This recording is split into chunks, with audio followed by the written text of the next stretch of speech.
Chapter 9 Save Us. The bridge must have curved in, shouted Annie. They stared at the dried-up stream. Public had piled up in huge strips, like snow. We have to get through into the public to get across, said Jack.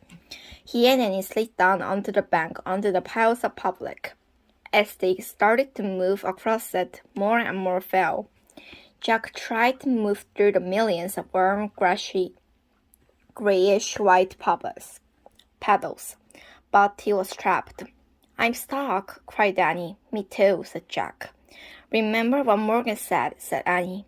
At the moment, Jack couldn't remember anything. He was too tired and dazed. In your darkest hour, only the ancient story can help you, cried Annie. Where's your bag? Jack lifted the bag onto the air above the sea of public. Annie grabbed it and pulled it out the ancient scroll. She held it up to the dark sky. Save us, story, she shouted. Jack felt himself sink deeper and deeper into the public. Suddenly he heard a deep voice say, Right, son. Then someone lifted Jack up into the air. A giant flash of the fire had lit the dusty darkness. In the red light, Jack saw the distant, strongest man he had ever seen in his life. The man looked like a giantor, but even bigger than the ones they had earlier. He had Jack with the one hand, and Annie with the other. He placed them both on the other bank of the stream. Run, the giant glider bloomed. Before it's too late, Jack and Annie didn't stop to ask any questions. Together they charged through the olive grove. They jumped over fallen branches. Then they leaped over to great cracks in the earth. Finally they came to the tree, and the magic tree house. They grabbed the rope ladder, and screamed built up into the tree house. Where's the Pennsylvania book? Jack shouted. He was too blinded by ash to dust to find the book. To always took them home. I've got it, cried Annie. I wish we could go there. Jack felt the treehouse started to spin. It spun faster and faster. Then everything was still. Absolutely, wonderfully, peacefully still. Chapter 10 A Simple Explanation. Jack didn't move. He had never been so tired in his life. Breathe, said Annie. Jack gulped the cold, clean air. He opened his eyes. He couldn't see a thing. Take off your glasses, said Annie. They are frantically. Jack took off his glasses. The first thing he saw was the backpack. The white tunics had laced up sandals into the gown. So were their pillow hats and their leather bag. Jack let out a long, deep breath. As he cleaned the glasses and the shirt, a voice came from behind it. I am very glad to see you safe and sound. Morgan Lee's face stood on the corner of the treehouse.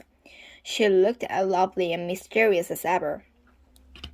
Happy to be home? She asked. Jack nodded. The sound of the chirping volcano still echoed in his ears. It was pretty scary, he said in a honest voice. I know, but you were truly brave, said Morgan. You witnessed the famous event in history. Nowadays, scientists study the remains of Pompeii to find out more about Roman times. I feel bad for all those people, said Annie. Yes, said Morgan, but most of the people of Pompeii did escape. The city wasn't completely burned by ash until the next day.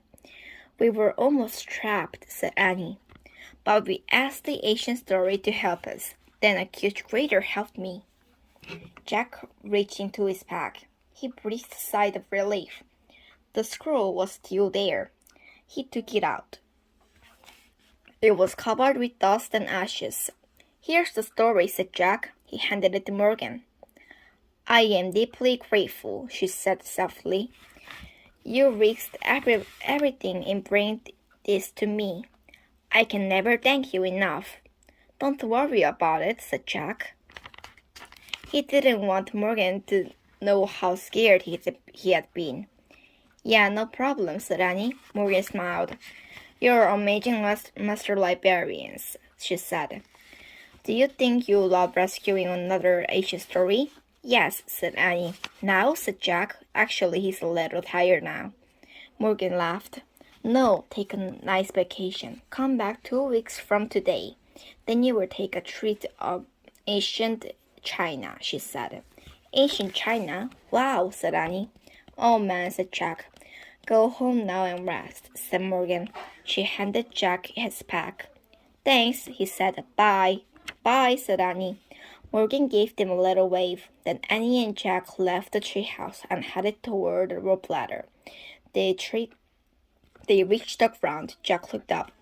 Morgan, he called. Where's the story about the one we just rescued?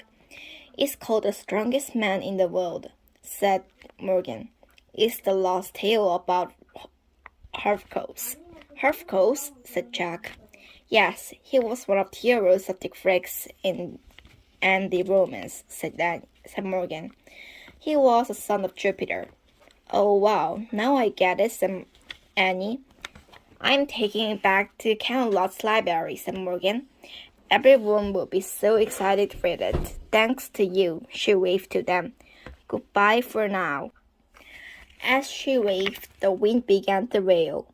The treehouse began to spin. It blew off the shadow and light. Morgan and Magic Treehouse were gone. Jack and Annie started walking through the woods. Get it, said Annie. Get what? Said Jack. We were saving my Hercules, said Annie. We asked the story to save us, and Hercules appeared.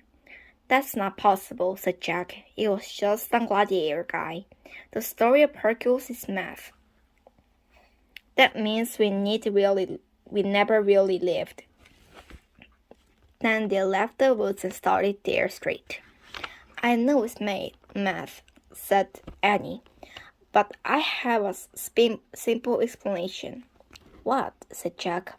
Hercules is a math to people in this time, said Annie. But in Roman times, lots of people believe he was real. So since we were Roman times, he was real to us. I don't know, said Jack. Did you ever hear the saying? Said Annie. When in Rome, do as Romans do. Jack laughed. Yeah, he looked up at the sky. Thanks, Hercules, he said softly. Whatever you are. Jack, Annie, their dad called there from the front porch. Time to go. Oh, brother, I forgot, said Jack. Yeah, I hope nothing exciting happens on our vacation, said Annie. Yeah, said Jack. I hope it's really, really boring. Hurry, their dad said. Coming, they called. Then they took off running for home and a restful vacation.